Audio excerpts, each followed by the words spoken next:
nwunye ndewe nọ na ole aha gị Amaka onye iwu onye ebe nọ na Mbaitoli ịkwa ihe ọwụmụ gị o nwere ihe mere na Satọde na Afra ebe ndị amị gbagburu mmadụ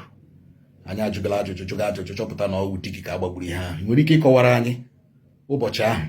ihe mere ụbọchị ahụ enwere burial agara agbasa nkwuchite okwu ike nụ ụbọchị ezi ahụ enwere burial ha gara ma agbasara burial anyị na-alọtazi so along the line ya zụkwuzi ndị amị agba ya eburukwa ike dị mkpa bụkwa mashin ya na-agbatakwa ụtọ n'ụlọ daa so mgbe ọ dara Russia amụra ndị olee otu unu si mara na ọ lọtaga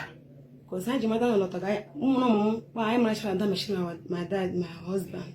da mashin ya mara na mgbe ọ na-abata m na-asị dadị ga alọtawala ha sị oke ahụ eziokwu dadị ga ha ma ụda mashin dadị ha ha ma na ụda mashin dadị ya ọfụma ibu na ewu ya nwere n'ụlọ mana ụda mashin ya so ya mgbe anyị abatazie ya amụ ya nwezi ya mgbe tatatata awụ na-egbu ya etie that's mgbe unu nọ n'ụda mashin ya unu abịa n'ụzi ụda egbe anya n'ụda egbe tatatata ya etie asị ụmụnne m ụmụ kọdada dị gị o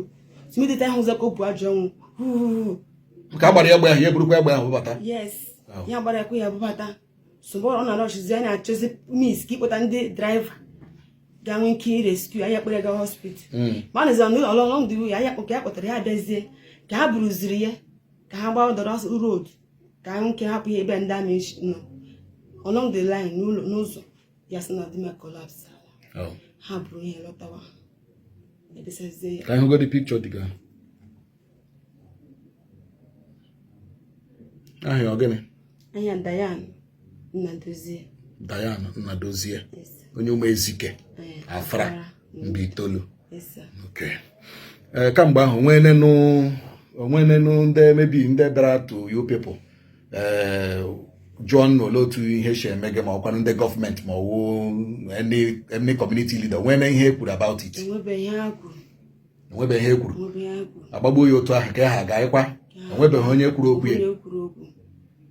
and ndị amị ahụ olebe ha shikwe na agache onwe ihe ị nụrụ abatụ ndị amị ahụ nwere onye ọrata ihe nụrụ ndị amị ahụ olebe ha shi ha shi Afra ha shi Ezioha isi Afra agafeje ada nụkwara na o nwere ndị Togo ha jidekwara ndị Togo na-arụ ụlọ so gwazie ha kpụrụ aha date the next day ha lọtawasị ihe dị release ha na awụhụ ndị Igbo